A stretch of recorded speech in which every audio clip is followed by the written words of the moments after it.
Sziasztok! Itt a napfénytető specialista újra. Skoda Superb.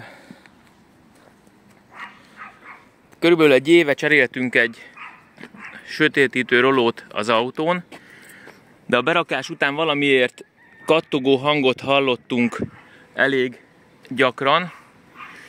Csak ugye ennek a fajta sötétítőnek az az ismérve, hogy nem tudjuk szétszedni, és nem tudjuk megnézni, hogy mi a helyzet vele, mert szétszedést követően szétugrik a rugóacél, amire rá van ragasztva ez a szövet, úgyhogy úgy bánunk vele, mint egy hímes tojással, de egy év után visszaért hozzánk az autó, hogy valami baj van, és a baj az volt, hogy szétugrott a rugó, szétcseszte a sínt, amibe futott, és javíthatatlan volt, úgyhogy szegény ügyfelemnek kellett vennie egy másik rolót, amit most behelyeztünk, és úgy néz ki, hogy ez megfelelően működik.